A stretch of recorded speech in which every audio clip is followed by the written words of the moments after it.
Assalamualaikum warahmatullahi wabarakatuh. Bertemu lagi dalam mata kuliah Pancasila dan Kewarganegaraan pembelajaran daring kolaboratif 2023 kerjasama antara Muhammadiyah Palangkaraya dan Politeknik Surian.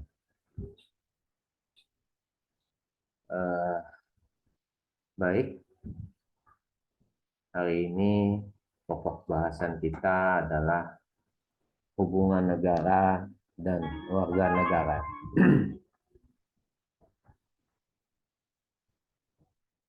Tujuan pembelajaran, mahasiswa mengerti arti negara dan warga negara. Mahasiswa dapat memahami kewajiban dan hak sebagai warga negara. Mahasiswa mengetahui fungsi negara, dan mahasiswa mengetahui dan bisa mengamalkan karakteristik sebagai warga negara Indonesia. Harapannya demikian.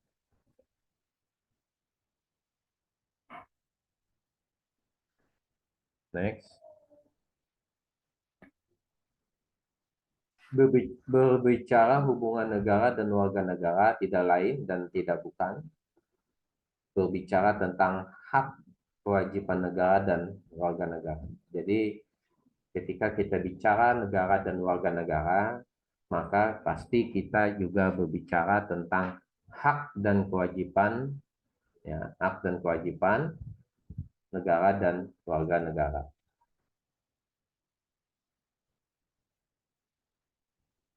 Negara adalah organisasi yang mempunyai sifat monopoli yang berfungsi mengatur pemerintah, rakyat, dan wilayah. Jadi perlu diketahui bahwa negara diberikan kekuasaan oleh rakyat, di mana negara mempunyai sifat. Sifat negara itu mempunyai sifat monopoli. Artinya apa? Monopoli hanya negara yang boleh atau hanya negara yang bisa. Tidak boleh, tidak terbanding, ya. Monopoli itu hanya dia yang bisa dan tidak terbanding, tidak tertanding. Ya, sifat monopoli, maksud sifat monopoli yang berfungsi mengatur pemerintah, rakyat, dan wilayah. Jadi bahwa negara itu diberikan kekuasaan oleh rakyat, ya, hanya negara yang boleh, tadi hanya negara yang bisa. Tujuannya adalah untuk mengatur berjalannya sebuah negara, sebuah pemerintah, rakyat, dan wilayah. Sebagai contoh, sifat monopoli negara misalkan menerima pajak. Selain daripada negara, tidak boleh ada yang tidak boleh menerima pajak atau ada swasta. Misalkan juga mengatur tentang moneter, mencetak uang. Hanya negara yang boleh mencetak uang. Selain pada negara, maka itu sudah pasti pidana. Ya, atau ada yang mencetak uang itu pasti uangnya uang palsu.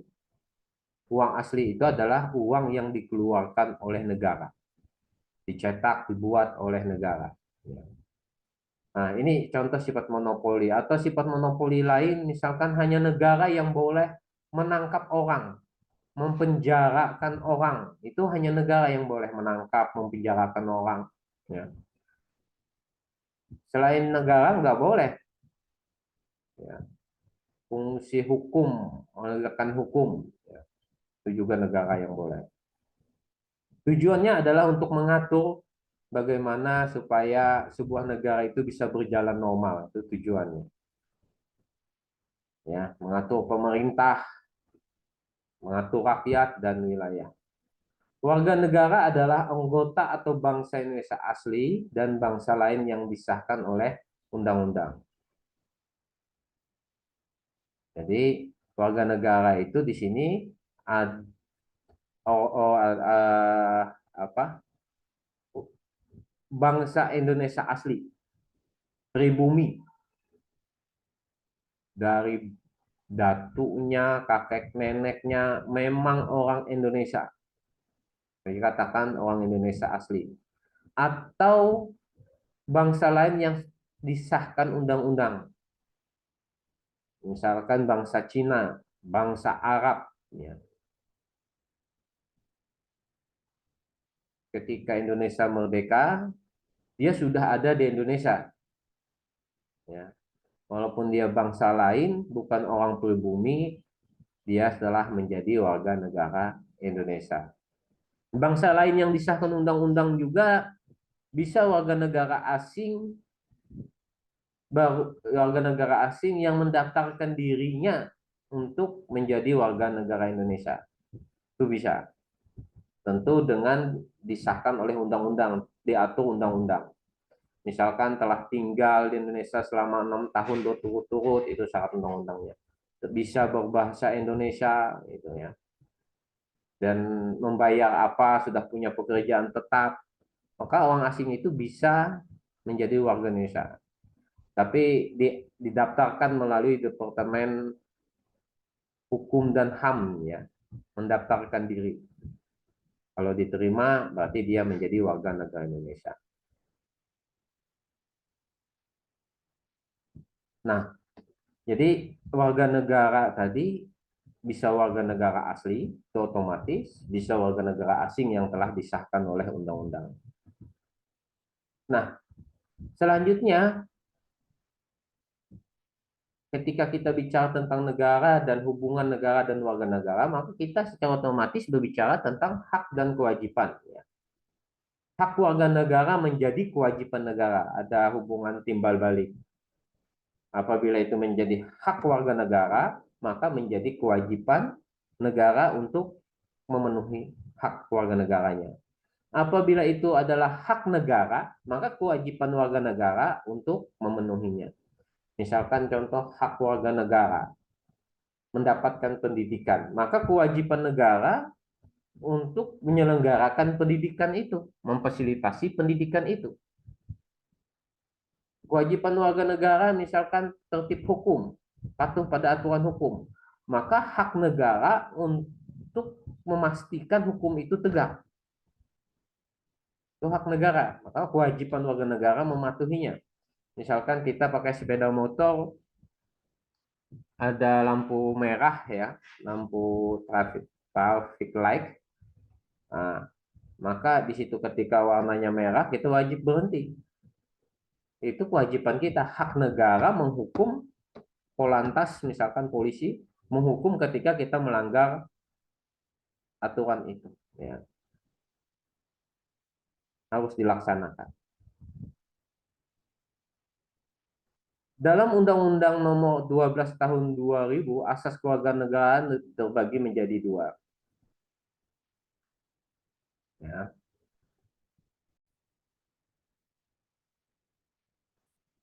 Jadi asas kewarganegaraan dibagi dua. Yang pertama, asas kewarganegaraan secara umum. A. Asas kelahiran. Seseorang atau yusoli ya. Seseorang dikatakan warga negara mana, yaitu di mana dia dilahirkan. Di mana dia dilahirkan. Dia lahir di Indonesia, maka dia menjadi warga negara Indonesia. Ius soli.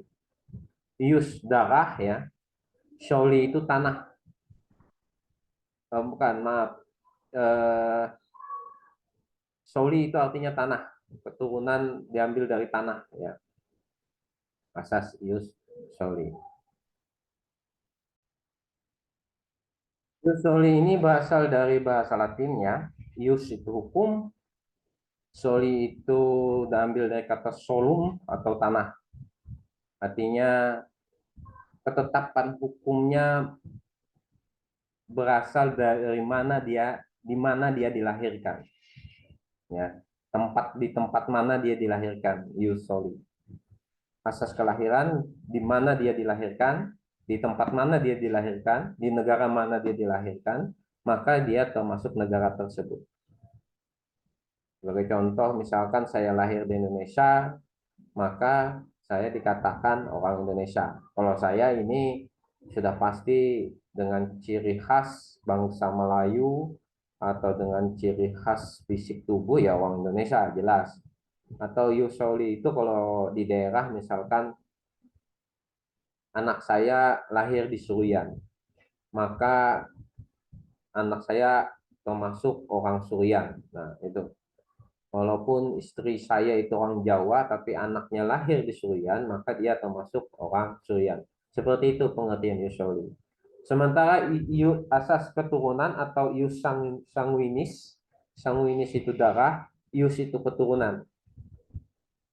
Bahwa keluarga negaraan seseorang ditentukan dia gennya atau anak siapa, keturunan siapa.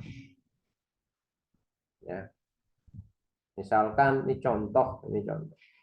Ada suami istri orang Jepang lahir di Indonesia, ya. Walaupun dia lahir di Indonesia, tapi orang tuanya orang Jepang, maka dia dikatakan adalah orang warga negara Jepang. Itu asas keturunan. Ada asas kewarganegaraan tunggal. Maksud asas kewarganegaraan tunggal ini adalah bahwa kewarganegaraan seseorang tidak boleh ganda. Ya, setiap negara dimanapun di dunia ini menganut asas kewarganegaraan tunggal, tidak boleh ganda. Di Indonesia juga asas kewarganegaraan tunggal, barang siapa yang memiliki dua asas kewarganegaraan dan dia tidak memilih, tidak menetapkan kewarganegaraan mana, maka secara otomatis kewarganegaraan Indonesianya hapus. Yang selanjutnya adalah asas kewarganegaraan ganda terbatas. Bisa saja terjadi dia memiliki kewarganegaraan dua. Ini misalkan di Indonesia, contoh orang tuanya orang Australia, bapaknya orang Australia, ibunya orang Indonesia. Ketika dia lahir, negara Australia mengatakan bahwa itu anaknya orang Australia karena mengikuti garis darah bapaknya orang Australia. Tetapi dia lahir di Indonesia. Kata negara Indonesia, dia orang Indonesia. Karena dia dilahirkan di muka bumi pertama kali di Indonesia. Nah, sampai itu dia boleh memiliki dua keluarga negaraan si anak tersebut. Tapi terbatas sampai umur, kalau nggak salah itu umur 17 tahun, maka dia harus memilih warga negara mana yang dia tetapkan. Nah, di situ terbatasnya. Sampai dia dewasa, maka dia memilih harus satu keluarga negaraan. Seandainya saja terjadi dia pengen tetap punya dua keluarga negaraan, maka secara otomatis Indonesia menganut asas keluarga negaraan tunggal, maka warga negara Indonesianya hapus. Seperti itu.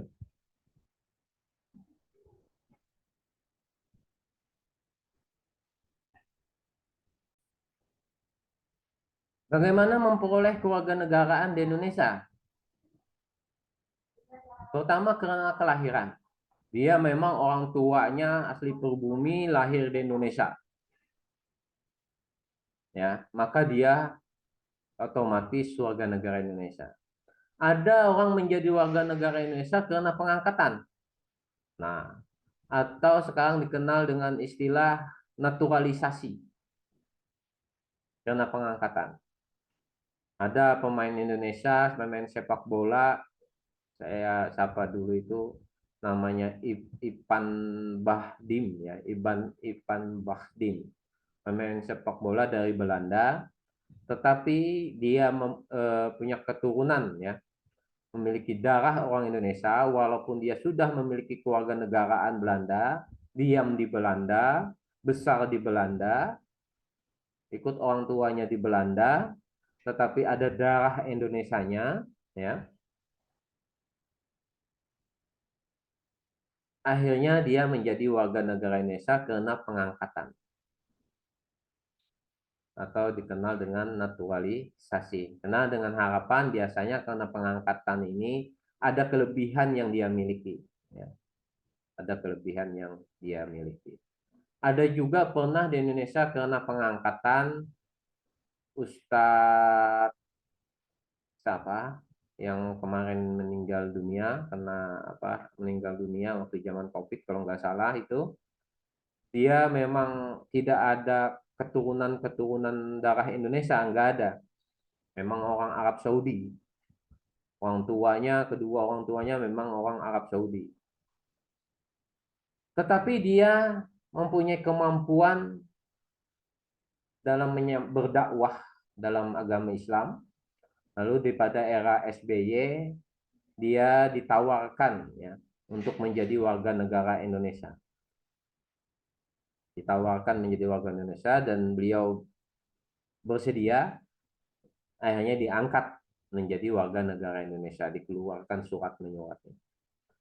Yang selanjutnya karena dikabulkan permohonannya. Nah, ini contohnya misalkan pemain sepak bola Gonzales. Ya. Dia sudah lama main sepak bola di Indonesia. Kalau nggak salah terakhir itu kesebelasan Sriwijaya, Gonzales itu. Nah, dikabulkan lalu dia memohon kepada pemerintah, kepada presiden melalui Menteri Hukum dan HAM, ya, melalui kantor keimigrasian tertuju kepada presiden, Kementerian Menkum dan HAM, dikabulkan. Akhirnya dikabulkan. Nah, syarat-syaratnya banyak syaratnya kalau karena dikabulkan ini. Misalkan setelah bisa bahasa Indonesia, 6 tahun berturut-turut tinggal di Indonesia, tidak pernah meninggalkan Indonesia, yang selanjutnya punya pekerjaan tetap, sudah punya pekerjaan tetap di Indonesia, ya, bersumpah setia kepada Pancasila dan Undang-Undang Dasar. Tentu ada biaya yang dikeluarkan, ya, dan akhirnya dikabulkan, dia menjadi warga negara Indonesia. Gonzales, apa namanya Gonzales apa pemain sepak bola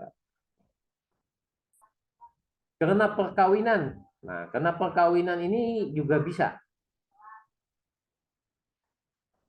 Misalkan TKI Indonesia bekerja di Malaysia, lalu menikah dengan orang Malaysia, lalu balik ke Indonesia, sudah tidak menjadi TKI, terus dibawanya suaminya warga negara Malaysia tadi. Nah, karena perkawinan ini juga bisa menjadi warga negara Indonesia. Biasanya melalui perkawinan ini lebih mudah, ya, lebih mudah biasanya. Maka di negara mana itu Amerika Serikat ya itu banyak penyedia jasa perkawinan bohong-bohongan ya supaya misalkan imigrasi yang datang dari Afrika datang dari Kanada datang dari negara-negara lain supaya cepat menjadi warga negara Amerika Serikat mereka menggunakan jasa perkawinan dia pura-pura nikah dengan orang Amerika resmi nikahnya lalu dia otomatis menjadi warga negara Amerika Serikat. Nah, setelah menjadi warga negara Amerika Serikat, dah cerai atau berlanjut ya. Kalau cocok mungkin ternyata pura-puranya timbul rasa suka bisa berlanjut. Itu sudah urusan pribadi, tapi kontraknya cuma pura-pura saja. Nah, turut ayah atau ibu. Ini biasanya terjadi pada kasus karena perkawinan lalu dia punya anak, anaknya memiliki dua keluarga negaraan atau istilahnya tribe ya, memiliki dua keluarga negaraan istilah itu tribe. Nah, akhirnya nanti dia dewasa memilih ikut ayah atau ibu. Itu cara memperoleh keluarga negaraan.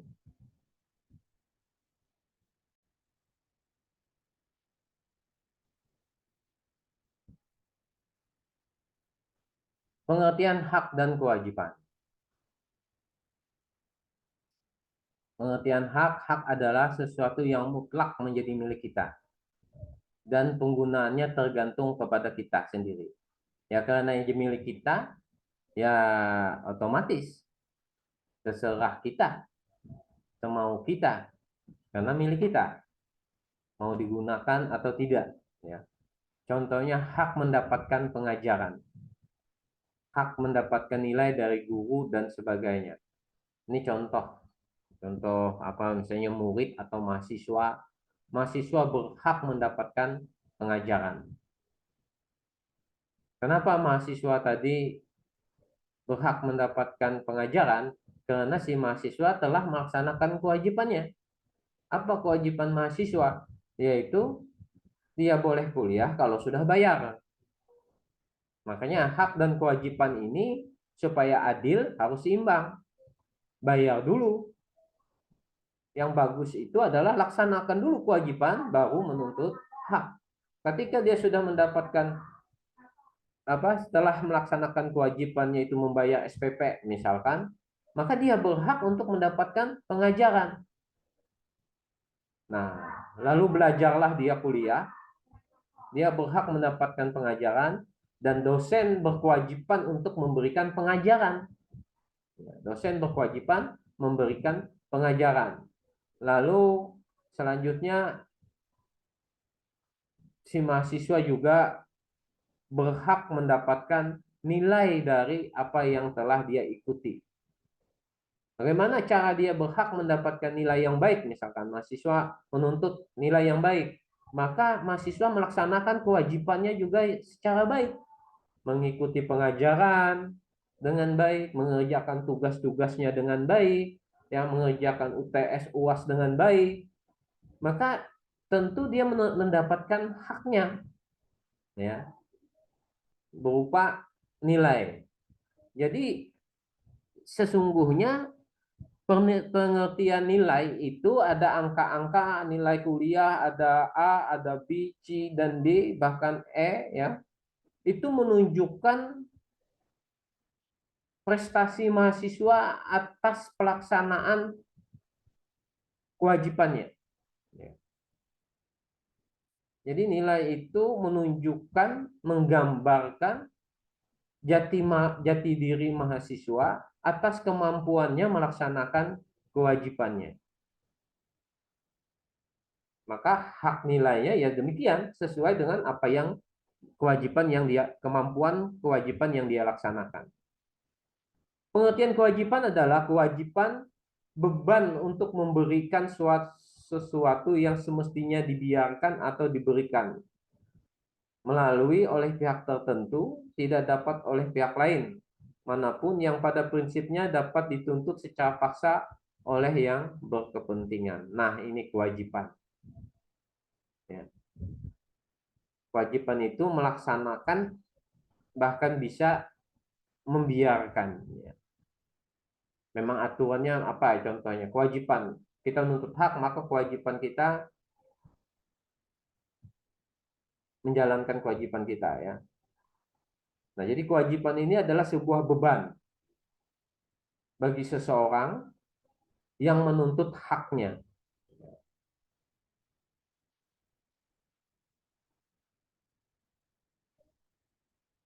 Ya, sebuah beban seseorang yang menuntut haknya, maka dia harus melaksanakan kewajiban.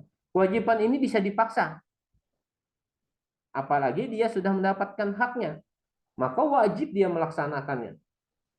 Misalkan mahasiswa telah mengikuti perkuliahan, maka wajib dipaksa untuk membayar. Ini contoh. Ya. Mahasiswa sudah menyatakan dirinya menjadi salah satu mahasiswa dalam sebuah perguruan tinggi.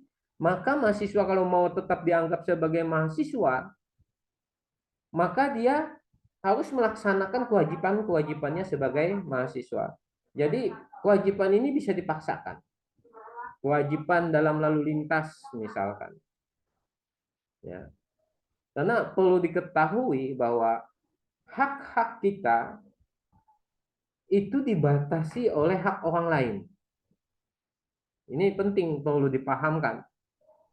Mahasiswa harus mengerti bahwa hak-hak kita sebagai manusia dibatasi oleh hak-hak orang lain. Jadi kita nggak bisa mentang-mentang ya kuat, mentang-mentang punya kekuasaan, lalu memaksakan keinginannya terus. Itu nggak bisa. Karena hak kita itu dibatasi oleh hak orang lain. Maka kita wajib menghormati hak orang lain.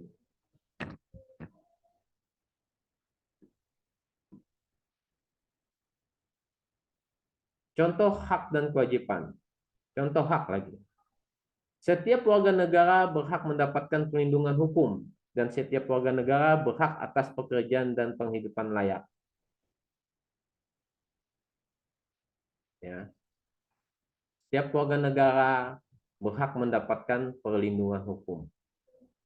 Misalkan kita warga negara Indonesia, ya, mempunyai hak untuk mendapatkan perlindungan hukum, rasa aman, ya, rasa nyaman. Ini hak kita sebagai warga negara. Kenapa kita berhak? Ya, karena kita sudah bayar pajak untuk menggaji, membiayai tegaknya hukum. Ya. Setiap warga negara berhak mendapatkan pekerjaan dan penghidupan layak. Nah, kenapa kita berhak mendapatkan pekerjaan dan penghidupan yang layak? Karena kita sudah bayar gaji melalui pajak yang kita bayarkan. Baik pajak secara langsung maupun tidak langsung. Apa contoh pajak langsung? Pajak langsung itu contohnya kita bayar pajak sepeda motor di Samsat. Nah, itu pajak rumah, itu pajak langsung, pajak tanah dan bangunan, berupa pajak kita bayar. Ada, nah yang besar itu adalah pajak tidak langsung. Pajak tidak langsung. Misalkan tadi kita kalian beli buku atau beli pulpen, ya. Misalkan kalian beli pulpen, secara tidak langsung kalian itu di harga pulpen, anggap saja harga pulpen itu atau harga buku itu 10.000. Kalian beli. Secara tidak langsung dari 10.000 itu ada nilai pajak di situ. Ya, ada nilai pajak di situ. Ya, banyak pajak di pulpen. Pajak toko yang jualan, pajak perjalanan, ya, perjalanan ngangkut, karena mobil yang mengangkutnya juga, mengangkut pulpen sampai ke toko itu bayar pajak. Perusahaan yang memproduksi pulpen juga bayar pajak. Ya, pajak pendapatan, ya, pajak penghasilan, pajak bangunan perusahaan. Nah, untuk menutupi rentetan-rentetan pajak ini melalui harga pulpen itu, seandainya tidak ada nilai pajak di dalamnya, mungkin harga pulpen itu cuma 5.000, ya, 5.000. Atau contoh lain misalkan kalau kita beli motor Scoopy, ya, beli motor Scoopy di Jepang, itu harganya 8-9 jutaan saja. Karena ketika Scoopy itu diimpor ke Indonesia melalui pajak distribusi, pajak pelabuhan, ya, pajak penjualan, pajak toko, lalu Scoopy harganya berapa sekarang? 25 juta. Nah, harga modal awal tadi berapa? 9 juta. Harga Jepangnya sana. Sampai Indonesia harganya 20 jutaan. Nah, dari 9 juta harga pokok, kenapa jadi mahal? Karena ada pajak di situ. Secara tidak sadar ketika kita beli sepeda motor, maka kita juga bayar pajak. Itu pajak tidak langsung namanya, pajak tidak langsung. Ya. Contoh kewajiban. Setiap warga negara Indonesia memiliki kewajiban untuk berperan serta dalam membela, mempertahankan kedaulatan negara Indonesia dari serangan musuh dan setiap warga negara wajib membayar pajak dan retribusi yang telah ditetapkan oleh pemerintah pusat dan pemerintah daerah. Nah, ini kewajiban bela negara, ya. Kewajiban membela negara. Kalau kita bicara pendidikan dulu awal-awal wajib 9 tahun. Ya, warga negara berkewajiban harus sekolah sampai 9 tahun. Dengan berupaya biaya sendiri, dia harus sekolah, wajib warga negara. Tapi zaman sekarang itu diubah menjadi hak 12 tahun kalau nggak salah. Maka ketika itu menjadi hak warga negara, maka menjadi kewajiban negara memfasilitasi, ya, memfasilitasi agar setiap warga negara bisa sekolah.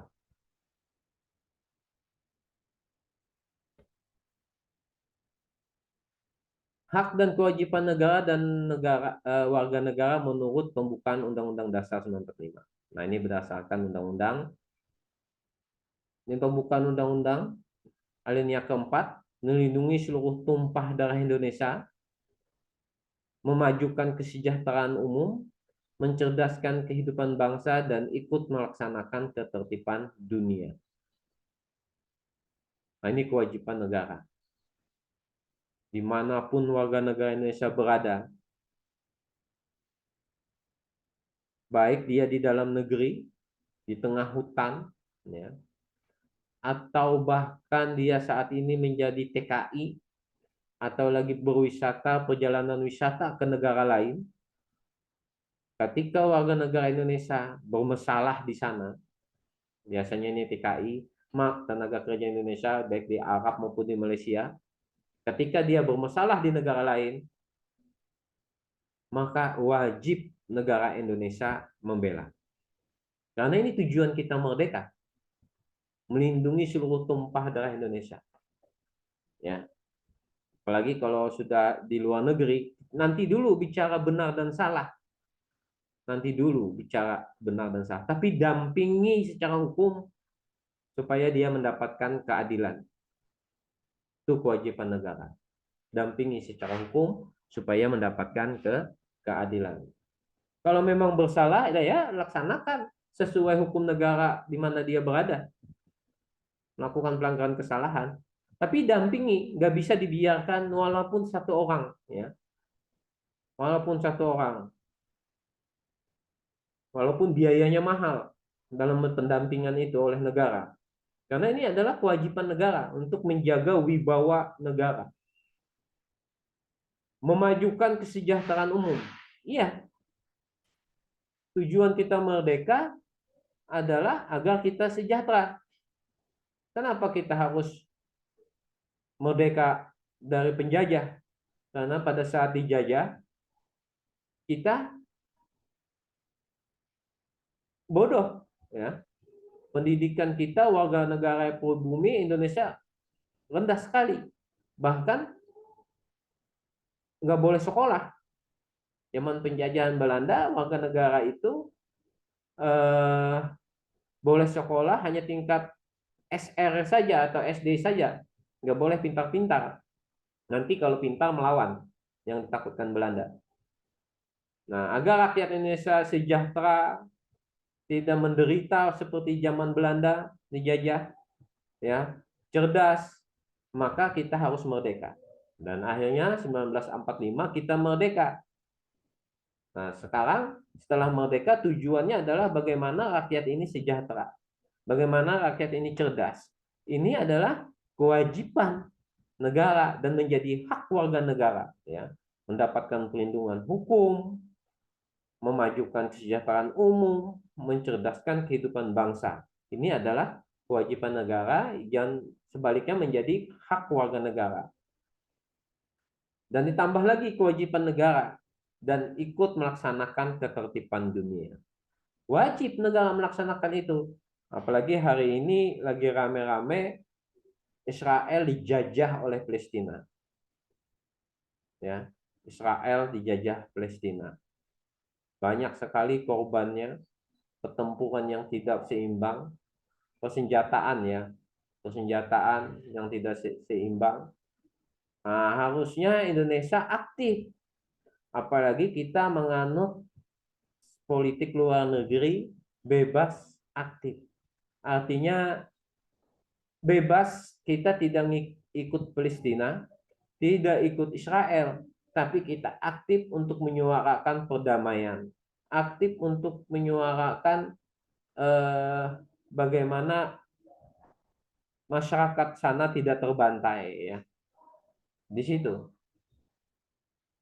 Apalagi Israel ini nyata-nyata penjajah ya, menjajah Palestina. Harusnya Indonesia aktif untuk berperan ya, aktif untuk berperan sebagai bukan mengatasnamakan agama, enggak. Karena penjajahan itu tidak sesuai lagi dengan peri kemanusiaan dan peri keadilan. Sesuai dengan Undang-Undang Dasar 45. Bahwa penjajahan itu tidak sesuai dengan peri kemanusiaan dan peri keadilan. Karena Indonesia harus aktif menyuarakan itu. Bukan hanya suara-suara saja. Kalau perlu harus juga ada tindakan-tindakan nyata. Nah, sekarang tindakan nyata itu yang ada di Indonesia secara resmi, tapi hanya bersifat himbauan, yaitu pemboikotan terhadap produk-produk Israel. Ya, itu bentuk aktif kita. Entah negara nanti lewat mana dia. Hak dan kewajiban negara dan warga negara menurut batang tubuh Undang-Undang Dasar 1945. Perlu dipahami bahwa Undang-Undang Dasar 1945 itu terdiri dari dua ya. Pembukaan, pembukaan itu yang mana? Dan yang kedua batang tubuh. Kalau pembukaan itu yang sering dibacakan pada saat kita sekolah SD, SMP, SMA dulu, pembukaan Undang-Undang Dasar 1945 tahun. Nah, itu pembukaan. Terdiri dari empat alinea. Kalau batang tubuh itu Undang-Undang Dasar 1945, pasal-pasalnya ya. Dari pasal 1 sampai pasal berapa? Penutup itu pasal 37 kalau tidak salah ya. Kalau nggak salah pasal 37. Jadi Undang-Undang Dasar 45 itu cuma mengatur tiga hal ya. Yang pertama mengatur tentang bagaimana mengurus negara. Itu kalau dicermati itu terdiri dari pasal 1 sampai pasal 26 ya. Pasal 1 sampai pasal 26 itu berbicara tentang bagaimana cara menjalankan negara. Pasal 27 sampai pasal 33, 34, 35 ya. Itu bicara tentang hubungan negara dan warga negara. Nah, kita tadi bicara tentang hak dan kewajiban. Bagaimana hubungan negara dan warga negara? Di dalam Undang-Undang Dasar 45, lihat saja dari pasal 27 sampai pasal 37. Ini ada beberapa contoh yang saya buat di sini. Sementara pasal 35 sampai penutup itu mengatur tentang bagaimana mengubah Undang-Undang Dasar 1945. Ini Undang-Undang Dasar 45 itu cuma mengatur tiga hal. Bagaimana mengelola negara, pasal 1 sampai pasal 26. Bagaimana hubungan negara dan warga negara, itu pasal 27 sampai pasal 33 kalau nggak salah. 34, 35. 35 itu fakir miskin dan anak-anak telantar dipelihara oleh negara. Baru penutup sisanya, ada dua pasal penutup. Hak warga negara berdasarkan Undang-Undang Dasar 45, pasal 27 yaitu pekerjaan dan penghidupan layak. Warga negara berhak untuk mendapatkan pekerjaan dan penghidupan yang layak. Kalau nggak layak, karena itu menjadi hak warga negara, maka berhak mendapatkan bantuan. Apakah bantuan sosial, bantuan modal kerja, atau banyak lagi bantuan-bantuan sekarang. Itu adalah hak warga negara. Maka kewajiban negara. Pasal 28 berserikat dan berkumpul, meluahkan pikiran dengan lisan dan tulisan. Dilindungi oleh Undang-Undang Dasar 1945.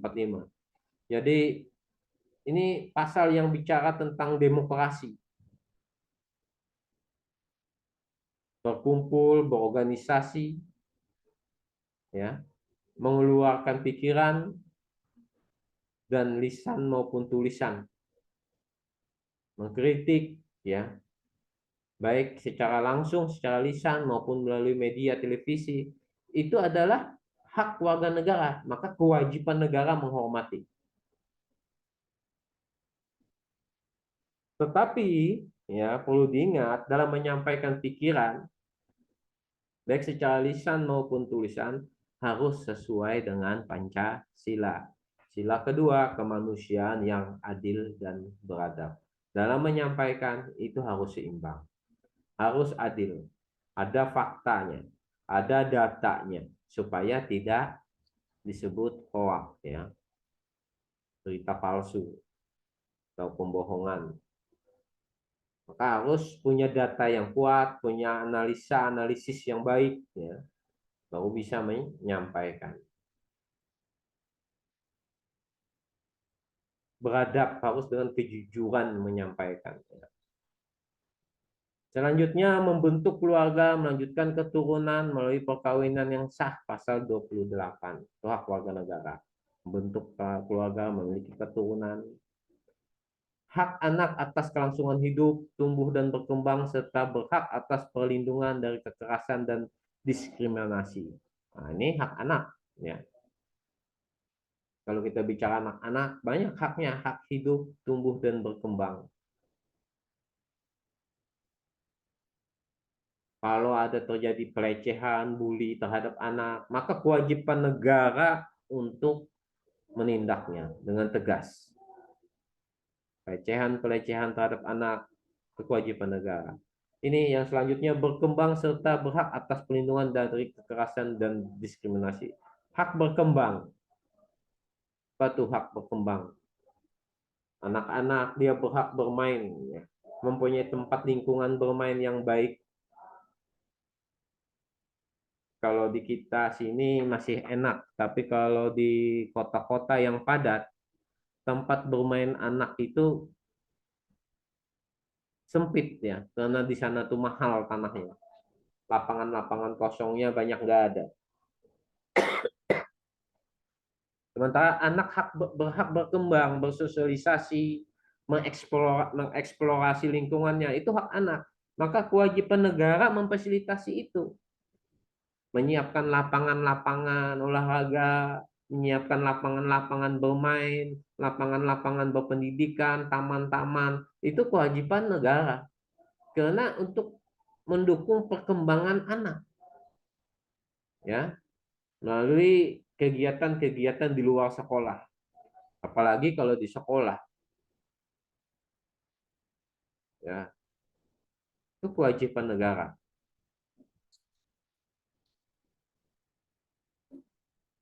Kewajiban warga negara, tadi kita bicara hak warga negara, kewajiban warga negara adalah menjunjung hukum pemerintahan itu dengan tidak ada kecuali. Artinya kita menjunjung hukum dan pemerintahan, menghormati, ya, pemerintah, kebijakan pemerintah, menjalankan keputusan pemerintah, ya, tidak melanggar hukum. Itu kewajiban warga negara. Menghormati hak asasi manusia orang lain dalam tertib kehidupan bermasyarakat, berbangsa dan bernegara. Jadi menghormati hak asasi orang lain. Tadi ingat, hak kita dibatasi oleh hak orang lain. Jadi kita sebagai manusia yang tinggal dalam sebuah negara, dalam sebuah lingkungan, nggak bisa juga kita semau-mau. Misalkan kita hobi dengan musik, kita punya perangkatnya di rumah, punya salon, ya, punya apa, salon alat musik, ya. Kita suarakan, kita nyalakan dengan sekeras-kerasnya. Lalu kita mengatakan ini kan hak saya. Ini kan alat musik saya, telinga-telinga saya yang dengar. Yang bayar listriknya juga saya. Yang beli alat ini saya. Kenapa kamu marah? Jadi kata tetangganya, betul apa yang kamu katakan. Tapi kenapa suara alat musik kamu masuk ke rumah saya, kata tetangganya. Mestinya jangan sampai alat musik kamu masuk ke rumah saya, suaranya. Akhirnya ribut. Karena apa? Karena kita yang punya alat musik tadi tidak melaksanakan kewajibannya, bahwa wajib apa hak dia dibatasi oleh hak orang lain, maka dia berkewajiban untuk menghormati orang lain, menghormati tetangganya. Ikut serta dalam usaha pertahanan keamanan negara, pasal 30 ayat 1. Ya, itu kewajiban warga negara jelas. Seandainya terjadi perang dan warga negara wajib militer ya, maka tidak boleh menolak kalau nama kita dipanggil untuk menjadi tentara ya, pasukan relawan, pasukan rakyat. Walaupun kita bukan tentara, karena nama kita sudah dipanggil, dianggap sehat, dianggap mampu oleh negara, maka kita wajib membela negara, ikut serta dalam membela negara. Itu saya kira semua negara akan seperti itu. Pelaksanaan hak dan kewajiban negara dan warga negara di negara Pancasila. Bagaimana pelaksanaan hak dan kewajiban berdasarkan Pancasila? Ada 3 hal yang penting dalam pelaksanaan hak dan kewajiban. Pertama, Pancasila perlu dimengerti secara tepat dan benar, baik dari pengertian, sejarah, konsep, prinsip, dan nilai-nilai yang terkandung di dalamnya. Tanpa mengerti hal-hal yang mendasar ini, amat sulit Pancasila untuk diamalkan. Ya, maksudnya betul-betul memahami nilai-nilai Pancasila. Ya, supaya bisa mengamalkan. Kalau nggak paham, ya sulit untuk mengamalkan, bahkan bisa salah. Selain daripada itu, Pancasila akan cepat memudar dan dilupakan kembali. Nah, kalau kita tidak paham apa itu Pancasila, tidak bisa mengamalkan, tidak mengerti, maka pudar. Seperti kalian ini mahasiswa, kalau tidak dipahami benar-benar tentang Pancasila, ya pudar nanti, lupa. Ya, kekuatan akar pemahaman ini amat penting untuk menopang batang, ranting, daun, dan buah yang akan tumbuh di atasnya. Nah, ini banyak pejabat negara kita yang tidak paham nilai-nilai Pancasila, tapi telah menjadi pejabat, tapi kebanyakan kebijakan-kebijakannya, keputusan-keputusannya sebagai pejabat negara tidak sesuai dengan nilai-nilai Pancasila. Kenapa ini terjadi? Karena dia tidak paham ideologi Pancasila, tidak paham konsep pikiran Pancasila, ya, tidak paham konsep pikiran Pancasila. Contoh, ya, contoh sila pertama, ketuhanan yang Maha Esa, di mana pada Pancasila itu terdiri lagi butir-butir Pancasila, ya, terdiri butir-butir Pancasila, di mana dalam butir-butir Pancasila, sila pertama ketuhanan Maha Esa itu banyak menyebutkan tentang ya sesama agama, beda agama itu saling menghormati, ya, saling menghormati. Tetapi hari ini ya banyak yang saling melecehkan, banyak saling melecehkan.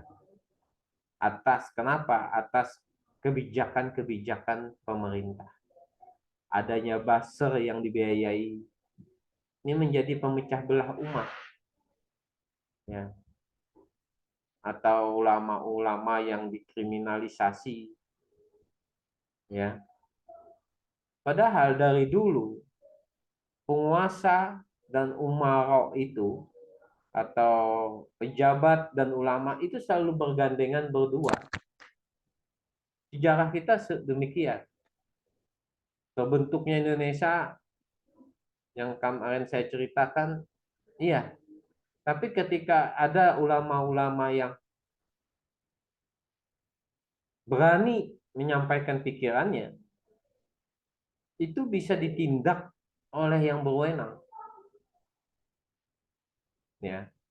Nah, ini yang saya kira tidak paham dengan contoh tidak paham dengan Pancasila. Atau contoh lain, kenapa sampai ribut Pulau Rempang yang diserahkan kepada investor? Orang diusir dari rumahnya, dari kampungnya. Ini termasuk tidak paham sejarah dan konsep nilai-nilai yang ada di dalam Pancasila. Jadi pejabat negara kita baik tidak paham dan konsep nilai-nilai Pancasila. Sila kelima, keadilan sosial bagi seluruh rakyat Indonesia. Keadilan sosial, apa saja yang adil? Sosial semuanya, ya, semuanya harus adil. Ekonominya adil, kesempatan kerjanya adil. Jangan yang ada rakyatnya yang diusir. Akhirnya apa? Kebijakan ini ditentang oleh seluruh rakyat Indonesia. Akhirnya dibatalkan. Kan menyupan nih. Kenapa kebijakan itu dikeluarkan yang jelas-jelas bertentangan dengan peri kemanusiaan dan peri keadilan bagi rakyat. Kenapa ini terjadi? Karena tidak paham pikiran-pikiran yang terkandung di dalam Pancasila. Ini penting ya. Nanti pemilihan presiden, siapapun presidennya, harus sesuai dengan ideologi Pancasila. Kembali ke jati diri Indonesia, yaitu Pancasila. Bagaimana supaya mengerti, supaya paham? Ya pelajari, pahami makna-makna apa yang tersampaikan, tersirat di dalam nilai-nilai Pancasila itu. Supaya kebijakan ke depan itu tidak salah.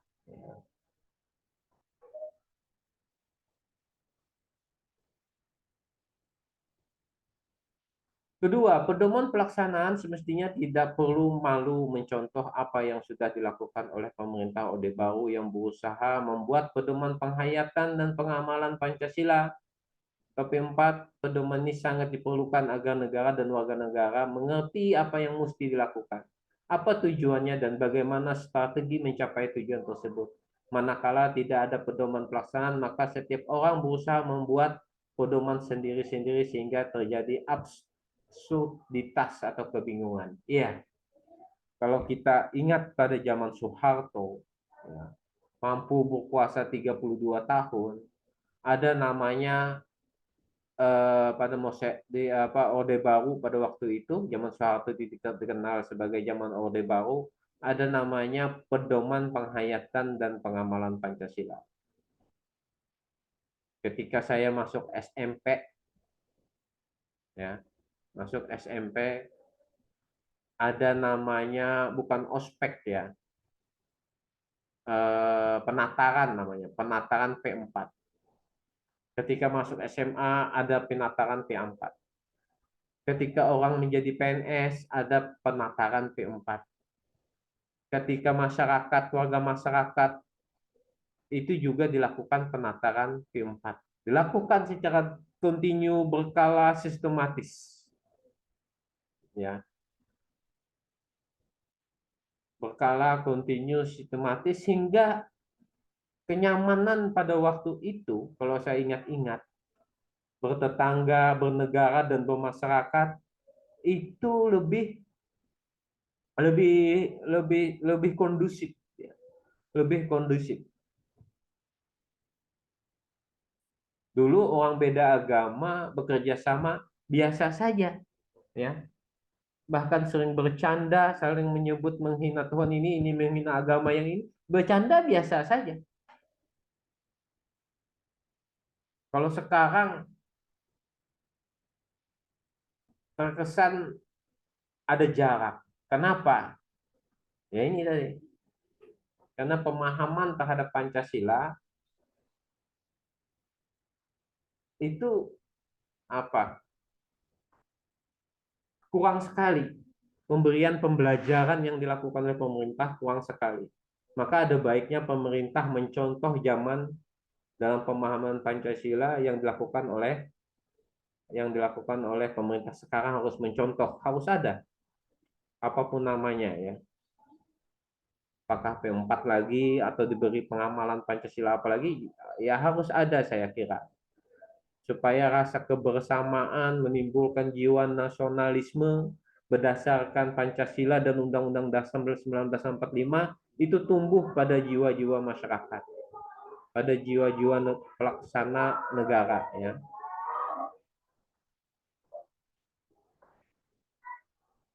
Ketiga, perlunya lembaga yang bertugas mengawal pelaksanaan Pancasila. Nah, lembaga ini bertugas antara lain memfasilitasi aktivitas-aktivitas yang bertujuan untuk mensosialisasikan Pancasila, membuka ruang-ruang dialog agar tumbuh kesadaran berpancasila baik di kalangan elit politik, pers, anggota legislatif, eksekutif, yudikatif, dan masyarakat luas. Nah, kalau ini sekarang ada ya, kita akui ada apa namanya panitia pengawalan Pancasila ya. Badan kah atau panitia pengawal Pancasila. Itu anggotanya ada Mahfud MD, Megawati ya. Cuman lebih berbau politik saya kira ya daripada berbau nasionalisme dibandingkan berbau nasionalisme lebih berbau politik. Nah ini udah betul badannya, tinggal diperbaiki. Tuh. Karakteristik warga negara Indonesia yang bertanggung jawab. Nah ini yang perlu kita tumbuh kembangkan pada diri kita sebagai warga negara Indonesia ya, sesuai dengan Pancasila dan Undang-Undang Dasar 1945. Maka kita bertanggung jawab, berkewajiban terhadap negara sebagai warga negara. Memiliki rasa hormat dan bertanggung jawab. Jadi mahasiswa itu harus memiliki rasa hormat. Menjadi orang yang terhormat, bangga, dan bertanggung jawab. Kada menyupani, tidak malu-maluin. Ya. Harus memiliki rasa hormat. Harga diri yang kuat, yang tinggi. Itu rasa hormat. Harga diri itu rasa hormat. Dan bertanggung jawab. Bersikap kritis. Apa bersikap kritis? Bersikap kritis itu adalah kemampuan untuk berpikir, untuk menganalisis, ya, untuk menganalisa baik dalam bentuk tulisan, bacaan, atau lisan terhadap sesuatu yang ada di sekitarnya. Lalu menyampaikan hal-hal yang baik, mengkritisi sesuatu yang dinilai kurang sehingga hasilnya menjadi baik. Bersikap kritis bukan menjadi mahasiswa yang apa adanya, ya. Harus cerdas, smart, ya. Itu harus seperti itu mahasiswa. Jangan terserah, ya. Melakukan diskusi dan dialog. Nah ini dibiasakan mahasiswa itu dengan cara diskusi dan dialog. Nggak perlu ribut, nggak perlu apa ya, tidak perlu kelahi-kelahian ya. Utamakan dorong dengan dialog. Nggak perlu main fisik. Dialog untuk mencari solusi. Bersikap terbuka. Bersikap terbuka ini menerima perbedaan. Menerima siapa saja untuk menjadi kawan. Ya. tapi cerdas, rasional. Nah ini, cerdas, rasional, masuk akal. Mahasiswa itu rasional, berpikir dan bertindak sesuai akal manusia. Jangan yang aneh-aneh, ya. Kadang ditindakan aneh-aneh, kadang masuk akal, bersikap adil dan jujur. Ini yang penting-penting adalah bersikap jujur dan adil. Orang jadi koruptor itu karena tidak jujur, tidak adil kepada rakyat, ya. Dan sikap orang koruptor itu tidak memiliki rasa hormat, maling. Itu diharapkan tumbuh kepada diri manusia yang bertanggung jawab kepada negara. Terima kasih yang saya sampaikan. Assalamualaikum. Saya minta maaf. Assalamualaikum warahmatullahi wabarakatuh.